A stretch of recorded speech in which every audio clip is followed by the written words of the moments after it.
اعوذ باللہ من الشیطان الرجیم بسم اللہ الرحمن الرحیم۔ ناظرین محترم السلام علیکم ورحمۃ اللہ وبرکاتہ۔ قرآن کریم کی تلاوت، ترجمہ اور تفسیر پر مشتمل یہ مبارک پروگرام پیغام قرآن کے ساتھ میں ہوں آپ کا میزبان محمد رئیس احمد۔ ناظرین الحمدللہ آج 5ویں پارے کا آغاز ہو رہا ہے اور سورہ نساء جو ہے وہ جاری و ساری ہے۔ آپ دیکھ رہے ہیں کہ الحمدللہ آج سورہ نساء کی آیت نمبر 24 تا آیت نمبر 56 کی تلاوت، ترجمہ اور تفسیر پیش کی جائے گی۔ ہمارے ساتھ موجود ہیں ممتاز و معروف قاری جناب قاری نعمان نعیمی صاحب۔ السلام علیکم ورحمۃ اللہ وبرکاتہ۔ وعلیکم السلام ورحمۃ اللہ وبرکاتہ۔ اور ناظرین گرامی، ان آیات بینات کی تفسیر کے لیے، خلاصے کے لیے ہمارے درمیان موجود ہیں ملک ممتاز و معروف عالم دین حضرت علامہ محمد شہزاد مجددی صاحب۔ السلام علیکم ورحمۃ اللہ وبرکاتہ۔ وعلیکم السلام ورحمۃ اللہ وبرکاتہ۔ الحمدللہ قرآن کریم کی تلاوت، ترجمہ اور تفسیر پر مشتمل یہ پروگرام پیغام قرآن آپ دیکھ رہے ہیں۔ آئیے تلاوت کلام الرحمن سے آج پروگرام کا آغاز کرتے ہیں۔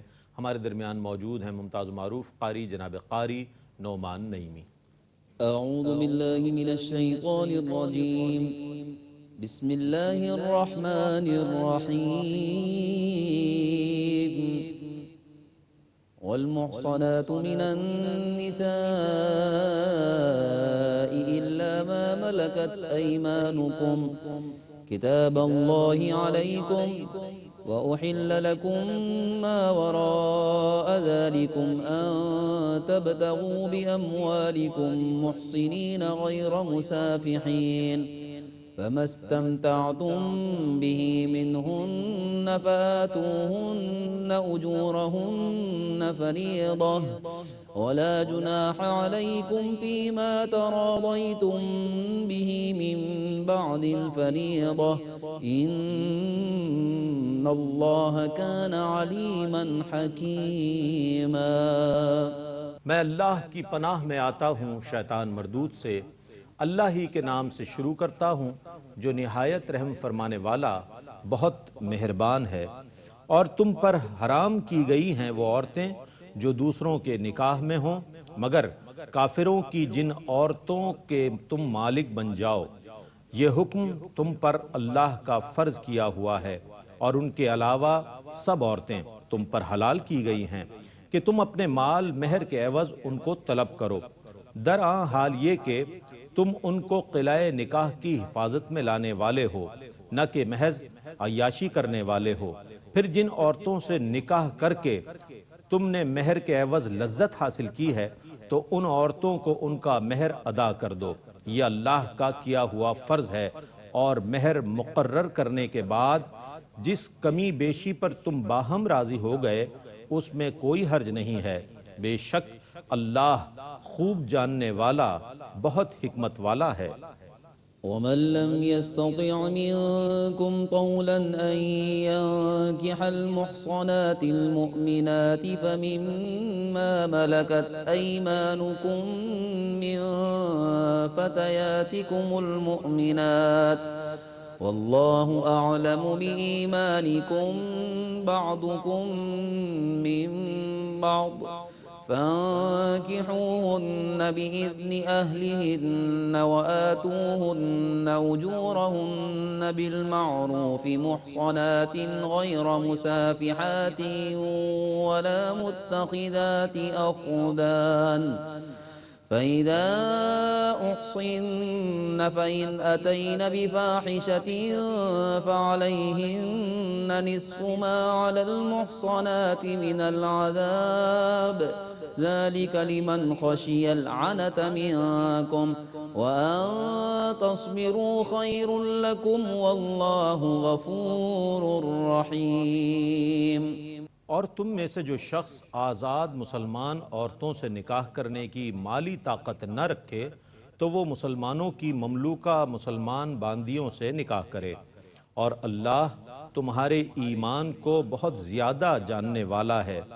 تم باہم ایک دوسرے کی جنس سے ہو، تم ان باندیوں سے ان کے مالکوں کی اجازت سے نکاح کرو، اور دستور کے مطابق ان کے مہر ادا کرو، درآں حال یہ کہ وہ باندیاں قلعہ نکاح کی حفاظت میں آنے والی ہوں، بدکار نہ ہوں، نہ غیروں سے آشنائی کرنے والی ہوں، اور جب وہ قلعہ نکاح میں محفوظ ہو جائیں پھر بے حیائی کا کام کریں تو ان کو آزاد کنواری عورت کی آدھی سزا ملے گی۔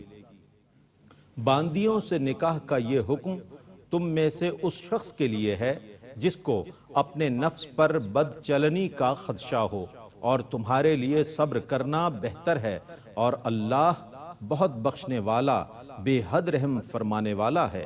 يريد الله ليبين لكم ويهديكم سنن الذين من قبلكم ويتوب عليكم والله عليم حكيم۔ اللہ تمہارے لیے وضاحت سے احکام بیان کرنا چاہتا ہے اور تمہیں ان نیک لوگوں کے راستوں پر چلانا چاہتا ہے جو تم سے پہلے گزر چکے ہیں، اور تمہاری توبہ قبول کرنا چاہتا ہے، اور اللہ خوب جاننے والا بہت حکمت والا ہے۔ والله يريد أن يتوب عليكم ويريد الذين يتبعون الشهوات أن تميلوا ميلا عظيما۔ اللہ تمہاری توبہ قبول کرنا چاہتا ہے، اور جو لوگ خواہش نفس کی پیروی کرتے ہیں وہ تمہیں سیدھی راہ سے بہت دور ہٹا دینا چاہتے ہیں۔ يريد الله أن يخفف عنكم وخلق الإنسان ضعيفا۔ اللہ تم سے مشکل احکام کا بوجھ ہلکا کرنا چاہتا ہے، اور انسان کو کمزور پیدا کیا گیا ہے۔ يا أيها الذين آمنوا لا تأكلوا أموالكم بينكم بالباطل إلا أن تكون تجارة عن تراض منكم ولا تقتلوا أنفسكم ان اللہ کان بکم رحیما۔ اے ایمان والو، ایک دوسرے کا مال ناجائز طریقے سے نہ کھاؤ سوا اس کے کہ باہمی رضامندی سے تجارت ہو، اور اپنے آپ کو ہلاکت میں نہ ڈالو، بے شک اللہ تم پر رحم فرمانے والا ہے۔ ومن يفعل ذلك عدوانا وظلما فسوف نصليه نارا وكان ذلك على الله يسيرا۔ اور جو شخص زیادتی اور ظلم کی بنا پر ایسا کرے گا تو عن قریب ہم اس کو دوزخ کی آگ میں داخل کر دیں گے، اور یہ اللہ پر آسان ہے۔ إن تجتنبوا كبائر ما تنهون عنه نكفر عنكم سيئاتكم وندخلكم مدخلا كريما۔ اگر تم کبیرہ گناہوں سے بچتے رہو جن سے تمہیں منع کیا گیا ہے تو ہم تمہارے صغیرہ گناہوں کو معاف کر دیں گے اور تمہیں عزت کی جگہ داخل کر دیں گے۔ ولا تتمنوا ما فضل الله به بعضكم على بعض للرجال نصيب مما اكتسبوا وللنساء نصيب مما اكتسبن واسألوا الله من فضله إن الله كان بكل شيء عليما۔ اور تم اس چیز کی تمنا نہ کرو جس کے ساتھ اللہ نے تمہارے بعض کو بعض پر فضیلت دی ہے۔ مردوں کے لیے ان کی کمائی سے حصہ ہے اور عورتوں کے لیے ان کی کمائی سے حصہ ہے، اور اللہ سے اس کے فضل کا سوال کرو، بے شک اللہ ہر چیز کو خوب جاننے والا ہے۔ وَلِكُلٍّ جَعَلْنَا مَوَالِيَ مِمَّا تَرَكَ الْوَالِدَانِ وَالْأَقْرَبُونَ وَالَّذِينَ عَقَدَتْ أَيْمَانُكُمْ فَآتُوهُمْ نَصِيبَهُمْ إِنَّ اللَّهَ كَانَ عَلَى كُلِّ شَيْءٍ شَهِيدًا۔ اور ہم نے ہر شخص کو ترکے کے لیے وارث مقرر کر دیے ہیں، اولاد اور قرابت دار اور وہ لوگ جن سے تمہارا عہد ہو چکا ہے، سو تم انہیں ان کا حصہ دے دو، بے شک اللہ ہر چیز پر گواہ ہے۔ الرجال قوامون على النساء بما فضل الله بعضهم على بعض وبما أنفقوا من أموالهم فالصالحات قانتات حافظات للغيب بما حفظ الله واللاتي تخافون نشوزهن فعظوهن واهجروهن في المضاجع واضربوهن فإن أطعنكم فلا تبغوا عليهن سبيلا إن الله كان عليا كبيرا۔ مرد عورتوں کے منتظم اور کفیل ہیں، کیونکہ اللہ نے ان میں سے ایک کو دوسرے پر فضیلت دی ہے، اور اس لیے بھی کہ مردوں نے ان پر اپنے مال خرچ کیے، سو نیک عورتیں فرما بردار ہیں، مردوں کے پس پشت اللہ کی توفیق سے حفاظت کرنے والی ہیں۔ اور تم کو جن عورتوں کی نافرمانی کا اندیشہ ہو تو ان کو نصیحت کرو، اور ان کو ان کے بستروں پر اکیلا چھوڑ دو، اور ان کو تادیباً مارو۔ پس اگر وہ تمہاری فرما برداری کر لیں تو ان کے خلاف کوئی بہانہ نہ ڈھونڈو، بے شک اللہ نہایت بلند بہت بڑا ہے۔ وَإِنْ خِفْتُمْ شِقَاقَ بَيْنِهِمَا فَابْعَثُوا حَكَمًا مِّنْ أَهْلِهِ وَحَكَمًا مِّنْ أَهْلِهَا إِن يُرِيدَا إِصْلَاحًا يُوَفِّقِ اللَّهُ بَيْنَهُمَا إِنَّ اللَّهَ كَانَ عَلِيمًا خَبِيرًا۔ اور اے مسلمانوں، اگر تمہیں ان دونوں کے درمیان جھگڑنے کا خطرہ ہو تو ایک منصف مرد کی طرف سے مقرر کرو اور ایک منصف عورت کی طرف سے مقرر کرو۔ اگر وہ دونوں منصف صلح کرانے کا ارادہ کریں تو اللہ ان دونوں زن و شوہر کے درمیان اتفاق پیدا کر دے گا، بے شک اللہ بڑا جاننے والا، بہت خبر رکھنے والا ہے۔ وَاعْبُدُوا اللَّهَ وَلَا تُشْرِكُوا بِهِ شَيْئًا وَبِالْوَالِدَيْنِ إِحْسَانًا وَبِذِي الْقُرْبَى وَالْيَتَامَى وَالْمَسَاكِينِ وَالْجَارِ ذِي الْقُرْبَى وَالْجَارِ الْجُنُبِ وَالصَّاحِبِ بِالْجَنبِ وَابْنِ السَّبِيلِ وَمَا مَلَكَتْ أَيْمَانُكُمْ إِنَّ اللَّهَ لَا يُحِبُّ مَن كَانَ مُخْتَالًا فَخُورًا۔ اور اللہ کی عبادت کرو اور اس کے ساتھ کسی کو شریک نہ بناؤ، اور ماں باپ کے ساتھ نیکی کرو، اور رشتہ داروں اور یتیموں اور مسکینوں اور قرابت دار پڑوسی اور اجنبی پڑوسی اور مجلس کے ساتھی اور مسافر اور اپنے غلاموں کے ساتھ نیکی کرو، بے شک اللہ مغرور متکبر کو پسند نہیں کرتا۔ الذين يبخلون ويأمرون الناس بالبخل ويكتمون ما آتاهم الله من فضله وأعتدنا للكافرين عذابا مهينا۔ جو لوگ خود بخل کرتے ہیں اور لوگوں کو بھی بخل کا حکم دیتے ہیں، اور اللہ نے ان کو جو کچھ اپنے فضل سے دیا ہے اس کو چھپاتے ہیں، اور ہم نے کافروں کے لیے ذلت والا عذاب تیار کر رکھا ہے۔ والذين ينفقون أموالهم رئاء الناس ولا يؤمنون بالله ولا باليوم الآخر ومن يكن الشيطان له قرينا فساء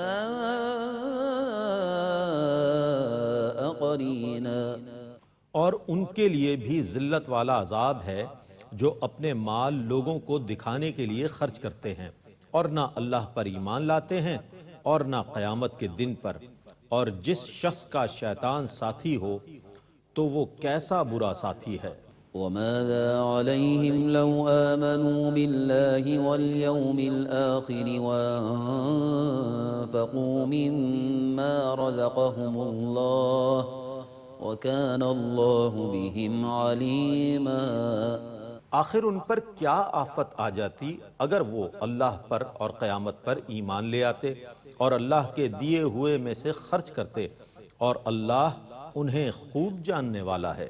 إن الله لا يظلم مثقال ذرة وإن تك حسنة يضاعفها ويؤت من لدنه أجرا عظيما۔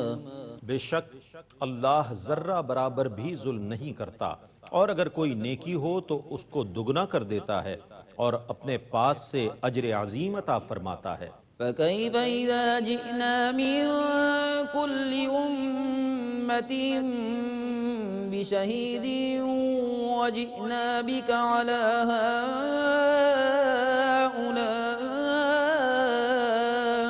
هؤلاء شهيدا۔ تو اس وقت کیسا سما ہوگا جب ہم ہر امت سے ایک گواہ لائیں گے، اور اے رسول مکرم ہم آپ کو ان سب پر گواہ بنا کر لائیں گے۔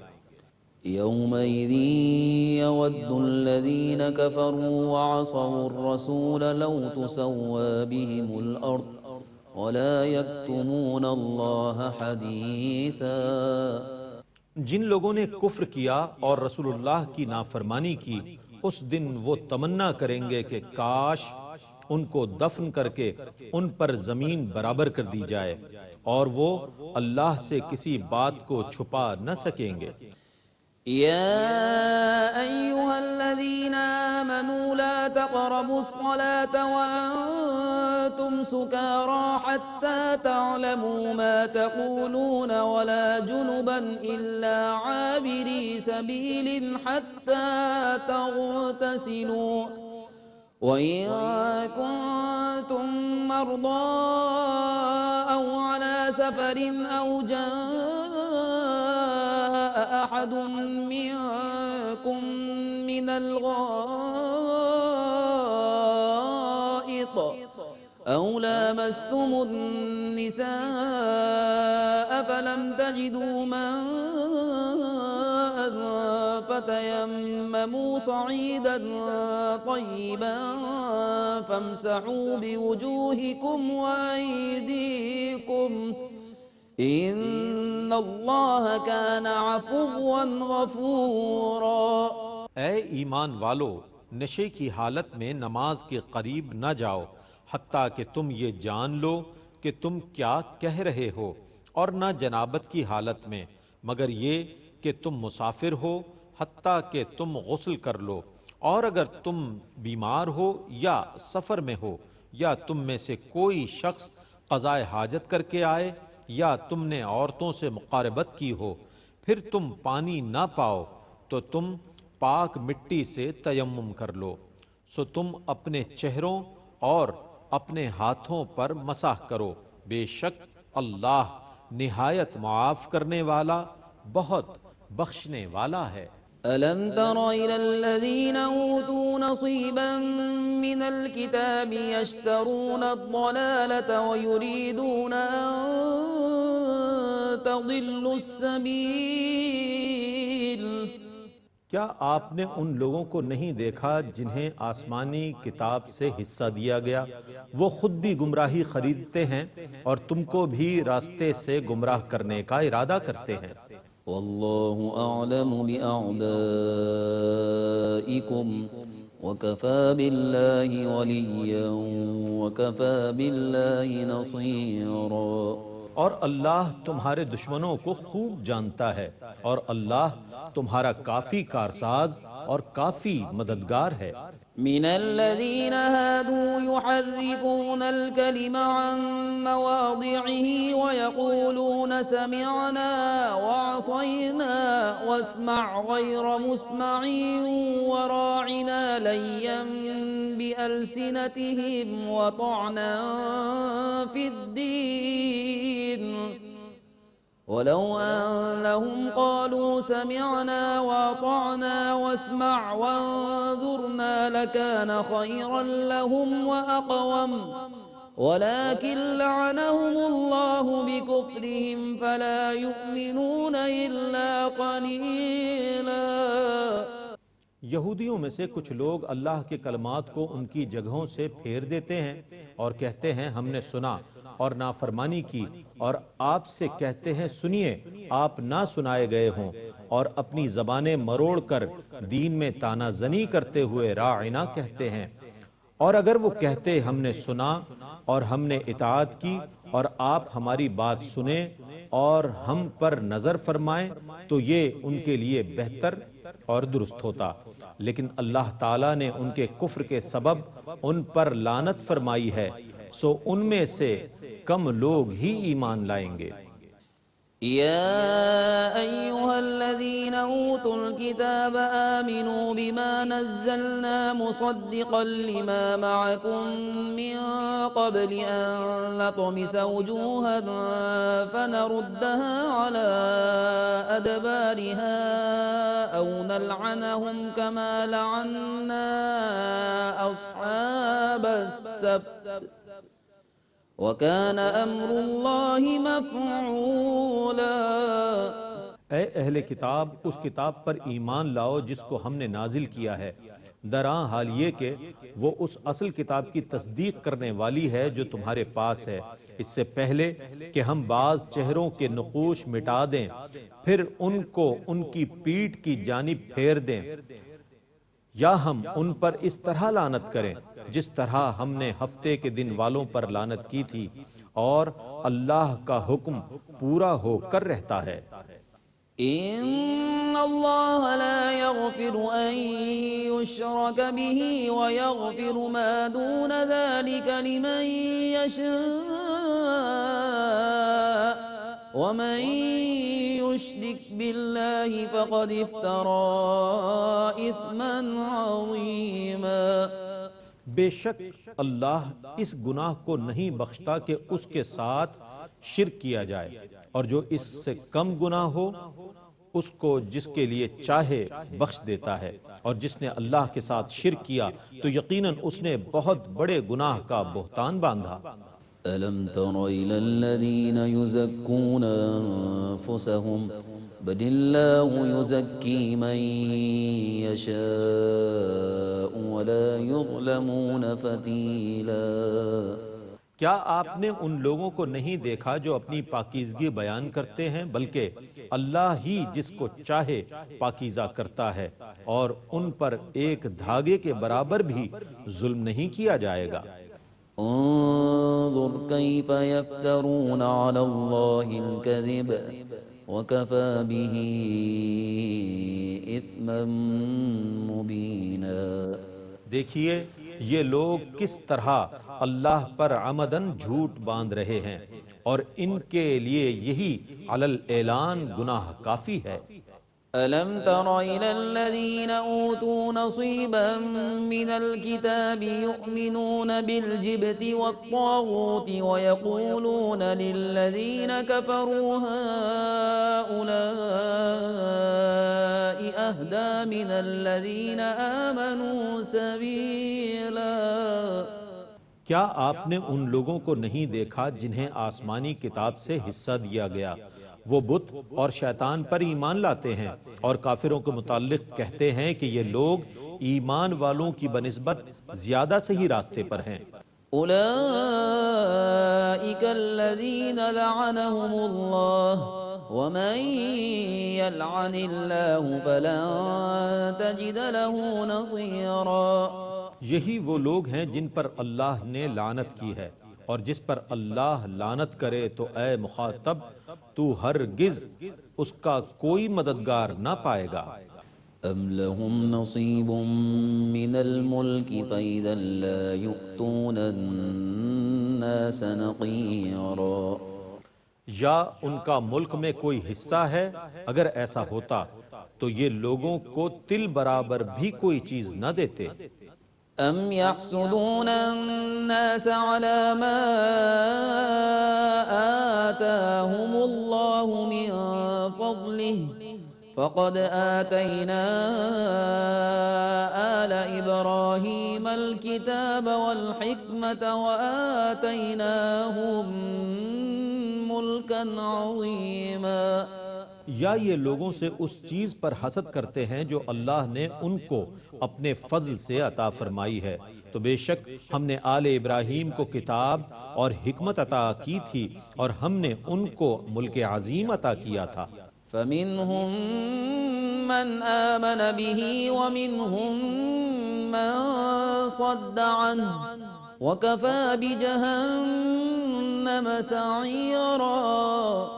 سو ان میں سے بعض لوگ اس پر ایمان لائے اور بعض لوگوں نے اس سے منہ موڑا، اور ان کے لیے بھڑکتی ہوئی دوزخ کافی ہے۔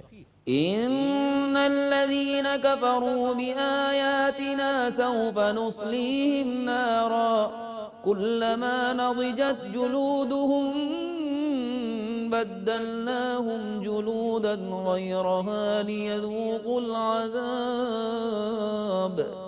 ان اللہ کان عزیزا حکیما۔ بے شک جن لوگوں نے ہماری آیتوں کا انکار کیا ہم اس کو عنقریب آگ میں ڈال دیں گے، جب بھی ان کی کھالیں جل کر پک جائیں گی ہم ان کی کھالوں کو دوسری کھالوں سے بدل دیں گے تاکہ وہ عذاب کو ہمیشہ چکھتے رہیں، بے شک اللہ بہت غالب بڑی حکمت والا ہے۔ ماشاءاللہ ناظرین، تلاوت کلام الرحمن اور اس کا ترجمہ آپ نے ملاحظہ فرمایا، اور ماشاءاللہ سعادت کے اس سفر میں آپ اور ہم سب شریک سفر رہے۔ آئیے انہی آیات بینات کی تفسیر اور خلاصے کے لیے چلتے ہیں۔ حضرت علامہ محمد شہزاد مجددی صاحب کی خدمت میں کی تفسیر فرمائیں۔ بسم اللہ الرحمن الرحیم، الحمدللہ رب العالمین، والصلاة والسلام علی اشرف الانبیاء والمرسلین وعلی آلہ وصحبہ اجمعین۔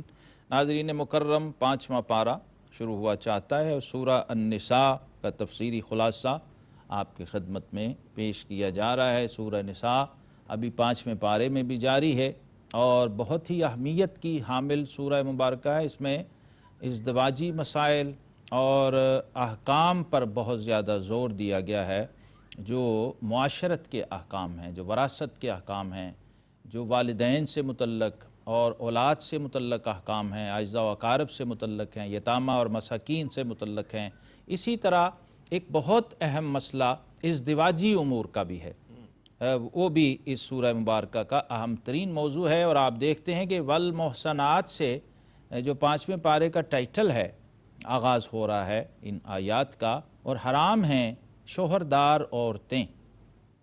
محصنات جو ہے یہ حصن جو ہے ایک حصار کو کہتے ہیں عربی زبان میں، اور قلعہ جو ہوتا ہے فورٹ اس کو بھی عربی زبان میں حصن کہتے ہیں، اور اسی سے ایک مشہور کتاب حصن حسین ہے، آپ جانتے ہیں، مضبوط حصار۔ تو سواد کے ساتھ جب محسن یا محسنہ کا لفظ آتا ہے تو اس کا مطلب ہے ایک ایسی خاتون جو آلریڈی نکاح میں ہے، رشتہ ازدواج میں ہے، اور کسی کی پناہ امان اور نکاح کے حصار میں آ چکی ہے۔ ان خواتین کی بات ہو رہی ہے کہ ایسی خواتین جن کی شادیاں ہو چکی اور اپنے شوہر کے نکاح میں وہ موجود ہیں، اس نکاح میں رہتے ہوئے دوسری جگہ ان کی شادی نہیں ہو سکتی، یعنی ایک وقت میں ایک عورت ایک ہی شوہر کے ساتھ بیوی بن کے رہ سکتی ہے، اور ایسی کوئی ایمرجنسی یا اضطراری حالت پیش آ جائے کہ شوہر دور چلا جائے یا گم ہو جائے، جسے کہتے ہیں مفقود الخبر ہو جائے فقہی اصطلاح میں، تو پھر کیا ہوگا؟ ایک خاص مدت تک وہ خاتون اس کا انتظار کرے گی، اور جب تک موت کا ظن غالب نہ ہو جائے وہ دوسری جگہ شادی نہیں کر سکتی۔ اصل میں اس بات کی اہمیت کو یہاں پر یاد دلایا گیا ہے کہ مرد اور عورت میں ایک اور بہت بڑا فقہی اور بہت بڑا فطری فرق یہ ہے کہ مرد ایک وقت میں 4 بیویاں رکھ سکتا ہے، یعنی ایک سے زائد ازواج رکھ سکتا ہے، لیکن عورت ایک وقت میں ایک سے زائد شوہروں کے ساتھ بحیثیت بیوی کے نہیں رہ سکتی۔ اسی طرح یہاں استثناء کر دیا گیا مگر کافروں کی عورتیں جو تمہاری ملک میں آ جائیں۔ اب وہ کافر ہونے کی وجہ سے وہ عورت جب دارالسلام میں چلی گئی ہے تو اب دیکھیے ہیں دونوں انسان، لیکن صرف اسلام اور کفر کے ساتھ منسلک ہونے کی وجہ سے کتنا بڑا بنیادی فرق آ گیا ہے کہ اب امکان نہیں رہا کہ وہ عورت دوبارہ اپنے شوہر کے پاس جائے یا اس کا شوہر اس عورت کے پاس آ جائے، لہٰذا خود بخود وہ اپنے شوہر کے نکاح سے نکل گئی ہے۔ الا ما ملکت ایمانکم، یعنی جو کنیزیں اور لونڈیاں بنا کر پہلے لشکروں کے اندر اور افواج و عساکر کے اندر خواتین آتی تھیں، ان کو بھی ایک طرح کا تحفظ اور امان دینے کے لیے اپنے نکاح میں لے لیا جاتا تھا۔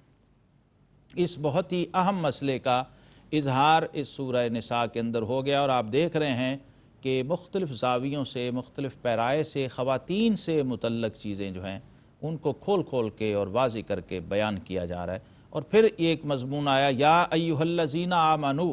ناظرین، یہ بھی کثرت سے اور تکرار کے ساتھ قرآن پاک میں آنے والا وہ پیارا اور بہت ہی بہترین صیغہ ہے جو ہمارے اہل ایمان کے لیے بہت لذت کا سامان رکھتا ہے کہ ہمارا پروردگار ہمیں خود مخاطب کر رہا ہے اور کیا فرما رہا ہے؟ یا ایھا الذین آمنو۔ ویسے تو اس کا ترجمہ ہے اے ایمان والو، اور دوسرا ترجمہ اس کا صوفیانہ یہ ہے اے ماننے والو، اے تسلیم کر لینے والوں، جنہوں نے اللہ اور اس کے رسول صلی اللہ علیہ وسلم کو مان لیا، تسلیم کر لیا۔ اور میں ایک اس کا ترجمہ کیا کرتا ہوں کہ اے میرے اپنوں، یعنی اپنائیت کی ایسی کیفیت ہے اس جملے میں کہ جب تک ہم اس سطح پہ نہ جائیں اس کو محسوس نہیں کر سکتے۔ میں عرض کرتا ہوں کہ قرآن پاک ہی میں آپ دیکھ لیجئے تو پہلے بھی اہل ایمان رہے ہیں، پہلی امتیں بھی اللہ کو مانتی رہی ہیں، رسولوں کو مانتی رہی ہیں، لیکن وہاں کا ذرا طرز تخاطب دیکھیے تو کیا آپ کو فرق محسوس ہو جائے گا۔ کسی کو کہا یا بنی اسرائیل، کسی کو کہا ہے قوم نوح، کسی کو کہا ہے قوم موسیٰ، گویا ان کی جو نسبتیں تھیں وہ ان کے حوالے سے بیان فرمائیں، لیکن جب اس امت آخرین سے اور نبی رحمت صلی اللہ علیہ وسلم کی امت سے خطاب فرمایا گیا تو آپ اپنائیت کی حد دیکھیے، فرمایا یا ایھا الذین آمنو۔ سبحان اللہ، گویا خطاب میں ہی آپ کو ایمان کی سند دے کے آپ سے گفتگو ہو رہی ہے۔ اب دیکھیے یہاں آپ کے ایمان کا اقرار ہے، وہاں ان سے تو دلیل طلب کی جاتی تھی کہ اپنے مسلمان ہونے کی دلیل دو، یہاں آلریڈی ایمان کا اعتراف موجود ہے۔ اب دیکھیے احساس اپنوں کو دلایا جاتا ہے نا، اور یہ اپنائیت کی باتیں ہوتی ہیں۔ لا تاکلوا اموالکم بینکم بالباطل، فرمایا آپس میں ایک دوسرے کے مال ناحق طور پر نہ کھاؤ، ناجائز اور باطل طریقے سے، رشوت کے ذریعے، کرپشن کے ذریعے، حرام ذرائع سے، چوری سے، لوٹ مار سے، غصب سے اور ظلم سے، دھوکے اور فریب سے، جھوٹی قسم کھا کے، جو ناپ تول میں کمی کر کے آپ نے کسی دوسرے کا مال اپنی جیب میں یا اپنی تجوری میں ڈال لیا ہے، حقیقت میں وہ آپ کا مال نہیں تھا، وہ آپ کے لیے ناجائز اور حرام تھا۔ ہاں جو جائز طریقہ ہے وہ کیا ہے کہ یا تو کوئی سودا کرو، کاروبار کرو، بزنس کرو، یا پھر وہ اپنی خوشنودی سے اور اپنی رضامندی سے اگر آپ کو کوئی شخص بطور تحفہ، ہدیہ، گفٹ یا ہبہ کی شکل میں دے رہا ہے تو وہ آپ کے لیے جائز ہوگا، اس کے علاوہ نہیں۔ یہ بھی اہم ترین چیز ہے جو ہمیں ذہن میں رکھنی چاہیے۔ جب بھی کسی جگہ مال کا لین دین ہوتا ہے تو نبی کریم علیہ السلام نے ایک موقع پر سیدنا عمر فاروق رضی اللہ تعالی عنہ آپ کو کچھ نقد مال عطا فرمایا تو فاروق اعظم رضی اللہ تعالی عنہ نے بڑی تواضع سے عرض کیا کہ یا رسول اللہ صلی اللہ علیہ وسلم مجھے اس کی ضرورت نہیں ہے۔ تو آقا کریم علیہ السلام نے بہت ہی پیارا ارشاد اور بہت پیاری رہنمائی ہمارے لیے فرما دی، فرمایا عمر جب تمہارا رب تمہاری خواہش اور مرضی کے بغیر کسی جائز طریقے سے تمہیں کچھ دے تو لے لیا کرو، سبحان اللہ، کیونکہ وہ پھر ناشکری میں شمار ہو جاتا۔ تو یہ کیا ہے؟ ان تراد منکم، اگر کوئی اپنی رضامندی سے، اپنی خوشی سے آپ کو ہدیہ یا تحفے کی شکل میں دے رہا ہے تو وہ درست ہوگا۔ اس کے علاوہ جتنے بھی ذرائع ہیں، دھوکہ، فریب، جھوٹ، جھوٹی قسم اور غصب اور ظلم، یہ سب ناجائز ہیں، یہاں تک کہ حضور غوث پاک سیدنا شیخ عبد القادر جیلانی رحمۃ اللہ تعالی علیہ آپ فرماتے ہیں اگر کوئی پیر اپنے مرید کی جیب پر اور اس کے مال پر اس طرح سے نظر رکھے دھوکے اور فریب سے، تو فرمایا وہ بھی حرام ہے اور اس کے لیے وہ ناجائز ہے۔ ہاں اگر کوئی خود اپنے طور پہ کسی دوست کو، کسی بھائی کو، مسلمان کو ہدیہ یا تحفہ پیش کرتا ہے تو وہ پسندیدہ قرار دیا گیا، اس کو سنت قرار دیا گیا ہے۔ اب خواتین اور مردوں کے حوالے سے چونکہ سورہ النساء چل رہی ہے تو مشہور و معروف آیت قرآن پاک کی الرجال قوامون علی النساء، سورہ النساء کی آیت 34، مرد افسر ہیں عورتوں پر۔ کیوں ہیں؟ اس لیے کہ اللہ نے ان میں ایک کو دوسرے پر فضیلت دی ہے، اور اس لیے کہ مردوں نے ان پر اپنے مال خرچ کیے ہیں۔ اب دیکھیے چونکہ مرد کو نان اور نفقہ کا ذمہ دار بنایا گیا ہے تو اس انتظامی ایک خوبی کی وجہ سے اس کو ایک فضیلت دی گئی ہے، کیونکہ وہ قوام ہے، افسر ہے، مینجمنٹ کی ساری ذمہ داریاں اس پر ہیں، کھانا پینا، روٹی کپڑا مکان اخراجات خرچہ بیوی کا بھی بچوں کا بھی مرد کے ذمہ رکھا گیا ہے، عورت براہ راست اس کا ذمہ دار نہیں بنایا گیا۔ اور پھر جو نیک اور صالح خواتین ہوتی ہیں ان کی نشانی دیکھیں قرآن نے کیا بیان کی، فرمایا جو نیک بخت عورتیں ادب والیاں ہیں، خاوند کے پیچھے حفاظت رکھتی ہیں جس طرح اللہ نے حفاظت کا حکم دیا، یعنی اس کی غیر موجودگی میں بھی اس کی جان مال اور عزت کی محافظ ہوتی ہیں۔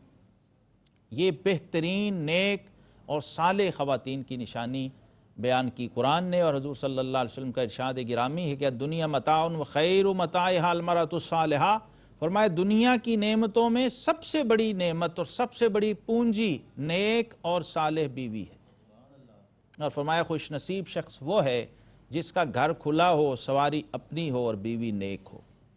تو یہاں پر یہ بیان کیا جا رہا ہے ایک موقع پر جہاں اس آیت کا شان نزول ہے۔ میں اختصار سے عرض کر دوں کہ ایک صحابی تھے حضور صلی اللہ تعالیٰ علیہ وسلم کے، تو گھر میں اپنی زوجہ کے ساتھ بیٹھے ہوئے تھے، کسی وجہ سے غصہ آیا اور اپنی بیوی کو تھپڑ مار دیا۔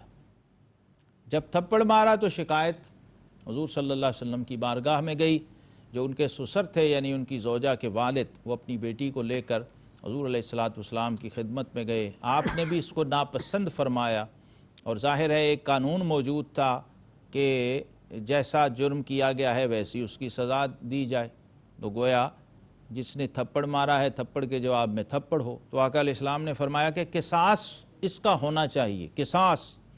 تو اللہ رب العزت نے قرآن پاک کی یہ آیت کریمہ نازل فرما دی کہ اب اس میں قصاص کی گنجائش نہیں ہے، کیونکہ مرد کو عورت پر ایک فضیلت حاصل ہے بحیثیت شوہر، اور اس کی تعظیم ہے۔ اور یہاں تک فرما دیا گیا ہے کہ اگر میری امت میں سجدے کی اجازت ہوتی تو ہم خواتین کو، بیویوں کو کہتے کہ وہ اپنے شوہروں کو سجدہ کریں۔